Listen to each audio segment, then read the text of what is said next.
Hello student, मैं आनंद चंद्र से आप स्वागत करता हूं आपके अपने क्वेश्चन स्टूडेंट प्लस में। आज का वीडियो क्लास 9 का फिजिकल साइंस का है, चैप्टर 3 पदार्थ गठन और अणु। इसमें कम से कम 150 प्लस क्वेश्चंस दिए हैं, ठीक ना। और यदि आपको चैप्टर 1 और चैप्टर 2 का वीडियो चाहिए क्लास 9 का फिजिकल साइंस का, तो डिस्क्रिप्शन में जाइए, क्लिक कीजिए और चैप्टर 1 और चैप्टर 2 का वीडियो अच्छी तरह से पा जाइए। यदि इसके अलावा और भी क्लास 9 का, 8 का, 7 का, 6 का, 5 का, 10 का किसी का वीडियो चाहिए तो प्लेलिस्ट में जाइए, सभी का फाइल बना हुआ क्लास बाय क्लास सब्जेक्ट, आप क्लिक करके टोटल वीडियो देख सकते हैं। फिर भी किसी का प्रॉब्लम हो तो 9382124565 आप हमसे कॉन्टेक्ट कर सकते हैं, या तो आप कमेंट बॉक्स में कमेंट भी कर सकते हैं। अब देखिए वीडियो शुरू कर रहे हैं। देखिए चैप्टर है पदार्थ गठन और अणु, चैप्टर 3 है, ठीक ना। आप लोग को इसमें total MCQ true false 1 marks का कौन वेरी शॉर्ट क्वेश्चन और लॉन्ग क्वेश्चन मिलेगा। जो बच्चे को होमवर्क मिलता है तो इस लॉन्ग क्वेश्चन की सहायता से आप पूरा होमवर्क भी कर सकते हैं। इसके अलावा कोई कुछ और भी होमवर्क मिले तो आप हमसे कांटेक्ट कर सकते हैं 9382124565। आपको होमवर्क भी करा दिया जाएगा। बस आपको केवल इस चैनल को फॉलो करना है स्टूडेंट प्लस को, और इस वीडियो देखकर आप कमेंट कीजिए कि वीडियो आपको कैसा लगा। अब देखिए वीडियो शुरू कर रहे हैं। देखिए मल्टीपल चॉइस क्वेश्चन है, ईच क्वेश्चन कैरिड 1 मार्क्स यानी 1 मार्क्स क्वेश्चन है। दिए गए विकल्पों में से सही उत्तर को चिन्हित करें। क्वेश्चन 1 दिया है कि द्रव दाब का मान है। 4 ऑप्शन दिया है, इसका सही आंसर है ऑप्शन डी, H बराबर PdG। क्वेश्चन 2 दिया है कि साइफन की भुजा, ठीक है, 4 ऑप्शन दिए, सही आंसर है C, एक छोटा एक बड़ा होता है। क्वेश्चन नंबर 3 दिया है कि दबाव का मान होता है। ऑप्शन नंबर बी दिया है बल बटा क्षेत्रफल। क्वेश्चन नंबर 4 दिया है कि तैरना का अर्थ है। यह सही आंसर है ऑप्शन नंबर सी, कभी स्पर्शन करें। ओके। क्वेश्चन नंबर 5 दिया है कि पृष्ठ तनाव मिलता है। 4 ऑप्शन दिया है, यह सही आंसर है द्रव में। ओके। क्वेश्चन नंबर 6 दिया है कि पृष्ठ तनाव का प्रभाव किस पर नहीं पड़ता है। सही आंसर है ऑप्शन नंबर बी, वातावरण। फिर दिया क्वेश्चन नंबर 7 दिया है कि इलेक्ट्रिसिटी का प्रभाव किस पर नहीं पड़ता है। इसका सही आंसर ऑप्शन ए, घुलित पर। क्वेश्चन नंबर 8 दिया है कि जब दो पिंड जल में पूरे पूरे डूबते हैं तो इनके भारों में समान कमी होती है, अतः इसका सही आंसर है ऑप्शन नंबर सी, उनके आयतन समान होते हैं। क्वेश्चन नंबर 9 दिया है कि 4 डिग्री C पर शुद्ध जल का आयतन होता है। यह सही आंसर है ऑप्शन नंबर सी, अधिकतम। क्वेश्चन नंबर 10 दिया है कि यदि एक ही धातु को 2 टुकड़ों के पानी में डुबोने पर उन पर समान उछाल लगती है तो दोनों का ऑप्शन ए दिया है आयतन समान होगा। ओके। क्वेश्चन नंबर 11 दिया है कि बल F, दाब P तथा क्षेत्रफल A में क्या संबंध है। तो इसका आंसर, सही आंसर है ऑप्शन नंबर सी, F बराबर A into P। Okay. Question number 12 दिया है कि D घनत्व वाले द्रव में H गहराई पर द्रव का दाब होगा। यह सही आंसर है HdG। क्वेश्चन नंबर 14 दिया है कि SI पद्धति में दाब की इकाई क्या है। यह सही आंसर है ऑप्शन ए, न्यूटन पर मीटर स्क्वायर।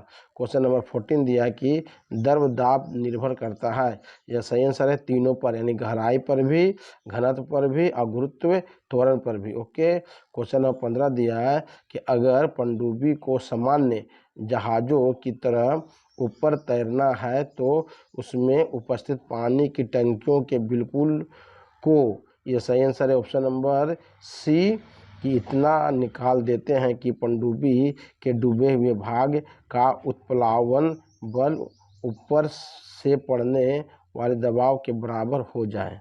हो गया। क्वेश्चन नंबर 16 दिया है कि किसी वस्तु का भार W1 तथा उत्प्लावन बल W2 हो तो यदि वह वस्तु द्रव में डूब जाती है।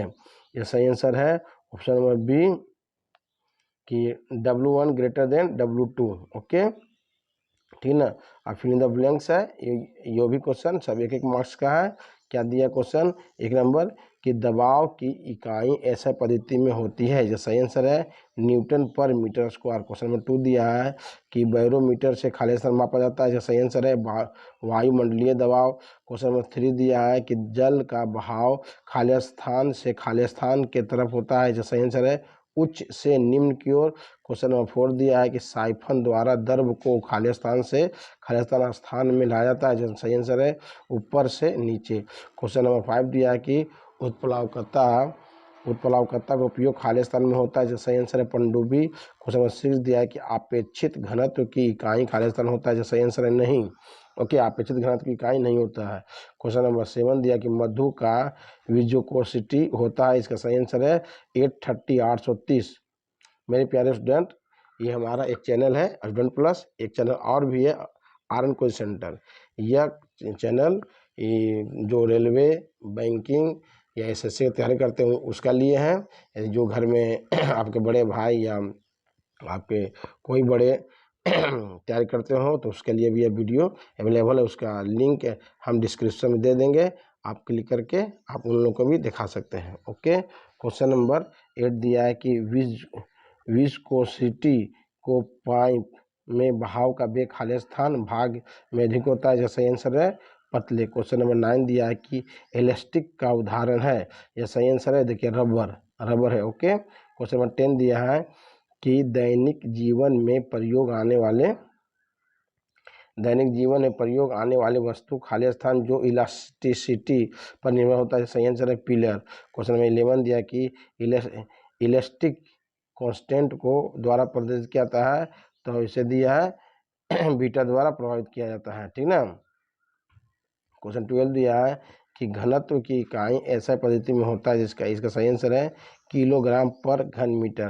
क्वेश्चन नंबर 13 दिया है कि दाढ़ी बनाने वाले ब्लेड को जल में डालते हैं तो खाली स्थान के कारण तैरता है पृष्ठ तनाव के कारण। ओके, क्वेश्चन नंबर 14 दिया कि तापक्रम के बढ़ने पर पृष्ठ तनाव का मान खाली स्थान है घटता है। क्वेश्चन 15 दिया कि तरल का बहाव का वेग परिच्छेद के क्षेत्रफल का खाली स्थान होता है। इसका सही आंसर है विलोमानुपाती। क्वेश्चन क्यू दिया है कि दबाव ऊर्जा, स्थितिज ऊर्जा तथा गतिज ऊर्जा का योगफल सदा होता है। या इसका सही आंसर है स्थिरांक। क्वेश्चन नंबर 8 दिया कि तुम्हारे घर के पास बम का विस्फोट होने पर तुम्हारे घर के खिड़की का कांच टूटकर खाली स्थान गिरता है तो बाहर गिरता है। क्वेश्चन नंबर यस दिया है कि रेल की पटरी से गुजरती हुई ट्रेन तथा पटरी के करीब खड़ा व्यक्ति के साथ दुर्घटना घट सकती है। इसका कारण खाली स्थान कम होता है तो वायुदाब। क्वेश्चन नंबर टी दिया कि रबर तथा स्टील में खाली स्थान अधिक इलास्टिक है तो सही आंसर है स्टील। क्वेश्चन नंबर यू दिया है कि यंग गुणांक की इकाई सेल्सियस पद्धति में खाली स्थान होता है तो डाइन पर सेंटीमीटर स्क्वायर। अब देखिए दिया ट्रू फॉल्स दिया गलत सही। ये भी जो है 1 मार्क्स का क्वेश्चन है, ठीक है। इसे बहुत समझिएगा, वो कुछ अलग टाइप से दिया है। ट्रू फॉल्स में दिया कि तेल ग्लिसरीन द्रव नहीं है तो ये गलत है। रीजन क्या है? रीजन दिया सही है कि तेल तथा ग्लिसरीन द्रव है। ओके, क्वेश्चन नंबर 2 दिया है कि मौसम की जानकारी फोर्टिनस बैरोमीटर से होता है तो ये सही है। सही के लिए कोई प्रॉब्लम नहीं है, सही कर दिया, लेकिन गलत के लिए रीजन लिखा हुआ, ठीक ना। 3 नंबर देखिए साइफन द्वारा द्रव को एक ड्रम से दूसरे ड्रम में पलटना बड़ी कठिनाई से होता है, गलत है। जिसका रीजन क्या है? सही है कि साइफन द्वारा द्रव को एक ड्रम से दूसरे ड्रम में पलटना बड़ा आसान होता है। ओके, फिर 4 नंबर सही आपका है, 5 नंबर भी आपका सही है, 6 नंबर भी सही है, 7 नंबर आपका गलत है। उसका रीजन दिया है कि स्ट्रेन यानी विकृति का इकाई डाइन है तो सही दिया है स्ट्रेन यानी विकृति का इकाई नहीं होता है। देखिए 8 नंबर आपका सही है, 9 नंबर आपका गलत है तो इसका रीजन भी दिया है कि सही तूफान में घर का छत उड़ना सियानता के कारण होता है। देखिए 7 आपका 9 10 आपका सही है, 11 गलत है तो 11 का दिया रीजन दिया है कि सही क्यों है कि द्रव दाब गहराई पर निर्भर होता है। आपका 12 सही है, 13 देखिए दिया रीजन है कि द्रव द्वारा इकाई क्षेत्रफल पर लंबवत पड़ने वाले दबाव को द्रवघात कहते हैं। आपका 14 सही है, 15 में गलत है। इसका रीजन दिया है कि जब कोई वस्तु द्रव से भरे पात्र की पेंदी में से स्पर्श न करे तो तैरना कहलाता है। अब देखिए दिया answer in a single sentence, यानी ईच क्वेश्चन कैरीज 1 मार्क्स, यानी 1 मार्क्स का क्वेश्चन है। क्या दिया, अच्छी तरह समझिएगा, बहुत इंपॉर्टेंट, इसे बहुत लगन से याद कर लीजिएगा, अपने दोस्तों में शेयर कीजिएगा, जो अभी तक मेरे चैनल को सब्सक्राइब नहीं किया सब्सक्राइब भी कर लीजिएगा। ओके, क्वेश्चन नंबर 1 दिया है कि ब्रश के सूखे अंश को जल में जल में डुबोने पर उसका ब्रश क्या होता है। जैसे सही आंसर अलग अलग रहते हैं। क्वेश्चन नंबर 2 दिया है घनत्व का इकाई ऐसा पद्धति में क्या है, किलोग्राम पर घन मीटर है। लेड का अपेक्षिक घनत्व कितना है, सही आंसर 11.4। कमानदार तुला से क्या ज्ञात किया जाता है, सही आंसर है भार।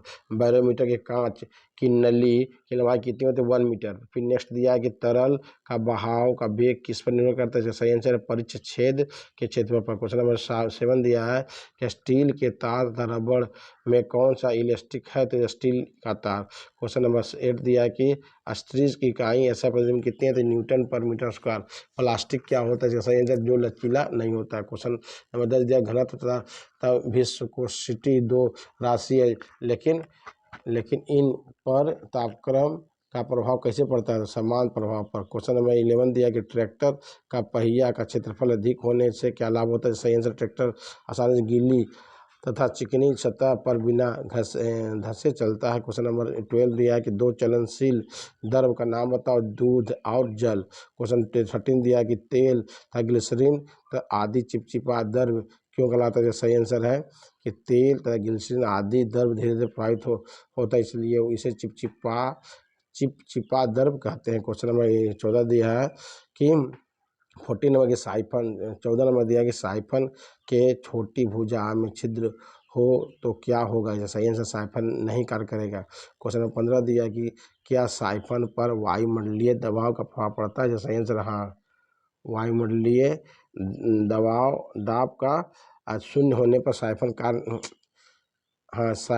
कार्य नहीं करता। ओके, क्वेश्चन नंबर दिया नेक्स्ट कि नगरों में जल वितरण की व्यवस्था जल के किस गुण के कारण होता है, तो इसका सही आंसर है नगरों में जल वितरण की व्यवस्था जल के समुद्रशीलता गुण के आधार पर होती है। क्वेश्चन नंबर नेक्स्ट दिया किसी द्रव का उत्प्लावकता का मान सबसे कम अधिक सबसे का मान कम अधिक होती है, कब होती है, मान कब अधिक होती है, जो सही आंसर है किसी द्रव को उत्प्लावकता का मान घनत्व के बढ़ने पर अधिक होती है। क्वेश्चन नंबर नेक्स्ट दिया कि इलास्टिसिटी को प्रभावित करने वाले कारक कौन कौन, सही आंसर है कि इलास्टिसिटी पर तापक्रम घनत्व का प्रभाव पड़ता है। क्वेश्चन नंबर नेक्स्ट दिया है कि क्या प्रतिबल तथा यंग गुणांक की इकाई समान होता है, जैसा आंसर हाँ, प्रतिबल तथा यंग गुणांक की इकाई समान होता है। क्वेश्चन नंबर 20 दिया कि यंग गुणांक तरल तथा गैस के लिए कार्य नहीं करता, क्यों, क्योंकि तरल तथा गैस का कोई निश्चित लंबाई नहीं होता, अतः यंग गुणांक कार्य नहीं करता है। और क्वेश्चन नंबर नेक्स्ट दिया है, शॉर्ट है लॉन्ग आंसर है टाइप क्वेश्चंस, इस क्वेश्चंस कैरीज 2 and 5। इसका क्या हम क्वेश्चन पढ़ेंगे, आंसर आप लोग स्क्रीन पर लिखा हुआ नोट कर लीजिएगा, ठीक ना। क्वेश्चन क्या दिया कि पदार्थ किसे कहते हैं, पदार्थ की कौन कौन सी अवस्थाएं हैं, इसका आंसर लिखा हुआ, इस आंसर अच्छी तरह नोट कर लीजिए। क्वेश्चन नंबर 2 दिया है कि पदार्थ की 3 भौतिक अवस्थाओं को संक्षिप्त में लिखिए, तो देखिए इसको भी अच्छी तरह से नोट कर लीजिए, है ना, नोट करके इसे अच्छी तरह से याद कर लीजिएगा, या तो होमवर्क में काम आएगा। क्वेश्चन नेक्स्ट दिया कि दबाव किसे कहते हैं, नोट कर लें, ठीक ना, पूरा यहाँ से यहाँ तक। 4 दिया कि दबाव दैशिक या अदैशिक राशि, इसका आंसर है दबाव दैशिक राशि है ना, अदैशिक राशि सॉरी स्केलर क्वांटिटीज है। क्वेश्चन 5 दिया कि दबाव की इकाई सेल्सियस तथा ऐसा पद्धति में क्या है, तो आंसर दिया, आंसर नोट कर लिए आप। क्वेश्चन 6 दिया कि भारी बोझ वाले ट्रकों कि टायर तथा ट्रैक्टर का टायर अधिक चौड़ा क्यों बनाया जाता है, इसका सही आंसर देखिए नीचे लिखा हुआ है, आंसर बहुत अच्छी तरह लिखे हैं, अच्छी तरह से नोट कर लें। क्वेश्चन 7 दिया कि रेलगाड़ी की पटरियों के नीचे लोहे लकड़ी या पत्थर के बने चौड़े स्लीपर क्यों लगाए जाते हैं, देखिए इसका आंसर लिखा हुआ है, अच्छी तरह से नोट करके स्कूल में स्कूल में होमवर्क दे सकते हैं या याद भी कर सकते हैं। क्वेश्चन 8 दिया कि ऊँट रेगिस्तान में आसानी से कैसे चल लेता है, इसका सही आंसर नोट कर लें। तरल किसे कहते हैं, तरल कितने भाग होते हैं, इसे भी अच्छी तरह से नोट कर लें। 10 नंबर दिया कि चलनशील तरल तथा चिपचिपा तरल किसे कहते हैं, इसे भी नोट कर लें। 11 दिया प्रभाविता किसे कहते हैं। 12 दिया कि द्रव दाब किसे कहते हैं, ठीक ना। और इसका क्वेश्चन नेक्स्ट दिया कि द्रवघात किसे कहते हैं, ठीक है, इसका आंसर नोट कर लें अच्छी तरह से।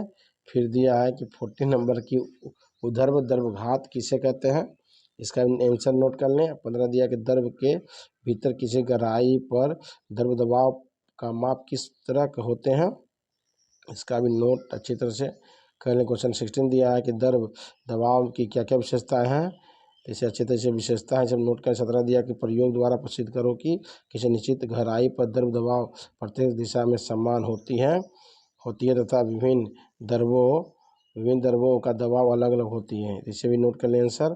क्वेश्चन 18 दिया है कि प्रयोग द्वारा सिद्ध करो कि द्रव जल में सर्वमुखी होता है, इसका आंसर है, इसे भी नोट कर लें। क्वेश्चन नंबर 19 दिया है कि बैरोमीटर क्या है, इसे नोट करें। क्वेश्चन नंबर नेक्स्ट दिया है 20 नंबर कि बैरोमीटर किस सिद्धांत पर कार्य करता है, इसका आंसर दिया है, नोट करें। बहुत इंपॉर्टेंट भी है। प्रमाणिक दबाव किसे कहते हैं, इसका भी आंसर नोट कर लें। बैरोमीटर के नली के ऊपर खाली स्थान क्यों रहता है ना। क्वेश्चन नंबर 23 दिया कि फोर्निटस बैरोमीटर की बनावट और कार्य विधि को लिखें, इसका देखिए आंसर बहुत अच्छी तरह से हम नोट किए हैं, अच्छी तरह से नोट कर लें। वीडियो आप लोग कैसा लगा, पहले तो आप लाइक कर दीजिए इसे, और कमेंट जरूर कीजिए वीडियो आप लोगों को किस तरह से कैसा लगा, ठीक ना। क्वेश्चन नंबर 24 दिया कि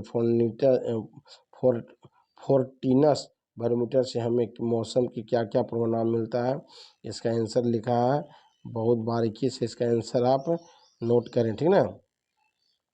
क्वेश्चन 25 दिया कि साइफन की बनावट तथा कार्य विधि को लिखें, इसे भी आप अच्छी तरह से नोट कर लें। देखिए क्वेश्चन 26 दिया कि साइफन का उपयोग कहाँ कहाँ होता है, ओके आंसर नोट कर लें। 27 नंबर दिया कि जल तथा तल स्वयं ढूंढ लेता है, यह प्रयोग द्वारा सिद्ध करें, इस गुण का उपयोग कहाँ कहाँ होता है, ये बहुत ही इंपॉर्टेंट है, इसे नोट कर लें, डायग्राम सहित नोट कर लें। और क्वेश्चन 28 देखा आर्किमिडीज का सिद्धांत क्या है, बहुत इंपॉर्टेंट, यानी एग्जाम में 100% ये क्वेश्चन पूछता है ना, इसलिए मेरे प्यारे स्टूडेंट ये क्वेश्चन अच्छी तरह से याद करते हैं, भी आई है, ठीक ना। इसके पहले अच्छी तरह नोट करके पहले इसी को याद कीजिए कि आर्किमिडीज का सिद्धांत क्या है, ठीक ना, इसको अच्छी तरह से नोट कर लीजिएगा, ठीक है। आर्किमिडीज सिद्धांत देखिए, जब कोई वस्तु को किसी दर में पूरी अथवा आंशिक रूप से डुबाया जाता है तो उसके भार में कमी का आभास होता है, भार में यह आभासी कभी उस वस्तु के डूबे हुए भाग द्वारा हटाए गए द्रव के भार के बराबर होता है, बहुत इंपॉर्टेंट, ओके। 29 दिया गया नियमित आकार के ठोस का आयतन किस विधि द्वारा ज्ञात होता है, इसे भी नोट कर लें। क्वेश्चन 30 दिया है कि किसी अनियमित आकार के ठोस का आयतन या घनत्व आर्किमिडीज सिद्धांत के अनुसार कैसे ज्ञात किया जा सकता है, इसे भी नोट कर लें, अच्छी तरह से हम आंसर दिए हैं। क्वेश्चन नंबर 31 दिया कि उत्प्लावकता किसे कहते हैं, प्रयोग द्वारा उत्प्लावकता लिखा, ये भी इंपॉर्टेंट क्वेश्चन है, इसे भी नोट कर लें, किसे कहते हैं, इसका डायग्राम सहित आप बना लीजिएगा। 32 दिया है कि उत्प्लावकता की क्या क्या विशेषताएं था, इसका उपयोग कहाँ कहाँ होता है, इसे नोट कर लें अच्छी तरह से। क्वेश्चन 34 दिया कि तैरते हुए वस्तु का संतुलन अवस्था क्या है, इसे भी नोट करें। क्वेश्चन 35 दिया भी इंपॉर्टेंट है कि तैरने की शर्तें क्या क्या इंपॉर्टेंट है, मेरे क्लास 9 का स्टूडेंट, मेरे प्यारे स्टूडेंट, बहुत इंपॉर्टेंट चैप्टर, इसे अच्छी तरह से नोट आप लोग कीजिएगा।